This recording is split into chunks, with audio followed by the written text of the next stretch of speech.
28 April 1988 খ্রিস্টাব্দে এক plane যা এলাহা কোম্পানির প্রপার্টি ছিল সে লিহুই থেকে হনুলুলু যাওয়ার জন্য টেক অফ করে, কিন্তু এর আগেও প্রায় দুবার প্লেনটি টেক অফ করেছিল আর এটা ওর তৃতীয় যাত্রা ছিল। সেদিন আবহাওয়া খুব ভালো ছিল, দেখে মনে হচ্ছিল না যে একটু পরে অনেক বড় মাপের দুর্ঘটনা হবে।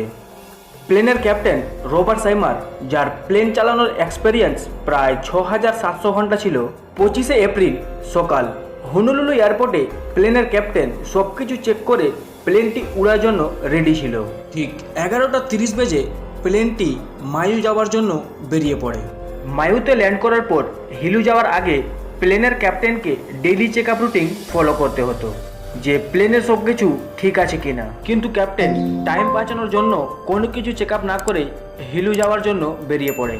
প্লেনটি কিছুটা আগতেই সবাই একটা শব্দ শুনতে পাচ্ছিল, যেমন তাদের পাশ দিয়ে হাওয়া বইছে, আর দেখতেই দেখতে প্লেনের উপরের ছাদ আলাদা হয়ে যায়, যাতে প্লেনের বাইরের আর ভিতরের এয়ার প্রেসার সেম হয়ে গিয়েছিল। আর প্লেনের যে উপরের ছাদ ভেঙে গিয়েছিল তা ভাঙতে ভাঙতে প্রায় 19 ফিট লম্বা হয়ে গিয়েছিল। আপনি ভাবতে পারেন যে এই ঘটনাটা প্লেনের পক্ষে কতটা বিপজ্জনক হয়ে পড়েছিল। প্রথমে তো ক্যাপ্টেন বুঝতে পারছিল না যে হয়েছেটা কি, কেননা প্লেনের ড্যামেজ পার্ট তাদের পিছনে ছিল। তারপর ক্যাপ্টেন পিছনে তাকাতেই সেখানে কোনো দরজা ছিল না, তাছাড়া মাথার উপরে কোনো ছাদ ছিল না। ক্যাপ্টেন এইসব দেখে অনেক ভয় খেয়ে নেয়। তারপর প্যাসেঞ্জারদেরকে অক্সিজেন মাস্ক দেওয়া হয়, আর এইদিকে ক্যাপ্টেন প্লেনটিকে নিজের কন্ট্রোলে আনতে অনেক চেষ্টা করে।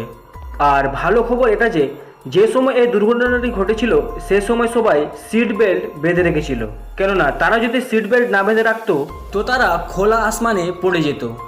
প্লেনে থাকা এয়ার হোস্টেসদের মধ্যে একজন, যা ভাঙা গেটের সামনে দাঁড়িয়েছিল, তা বাতাসের জন্য প্লেন থেকে নিচে পড়ে যায়। প্লেনে এইসব যখন ঘটছিল ক্যাপ্টেন এয়ার কন্ট্রোল থেকে কন্ট্যাক্ট করার চেষ্টা করছিল। অবস্থা এতটাই খারাপ হয়ে গিয়েছিল যে তারা এটাও জানছিল না যে এয়ার কন্ট্রোলে যে এমার্জেন্সি মেসেজটা পাঠিয়েছে সেটা গিয়েছে কিনা। আর যখন এয়ার কন্ট্রোলে এসএমএসটা পৌঁছায় তখন প্লেনটি মাটি থেকে মাত্র 14,000 ফুট ওপরেই ছিল। ক্যালো এয়ারপোর্টে এমার্জেন্সি ল্যান্ডিংয়ের জন্য সব কিছু রেডি ছিল। ক্যাপ্টেন তখন তার অক্সিজেন মাস্ককে সরিয়ে স্পিড ব্রেককে বন্ধ করে দেন।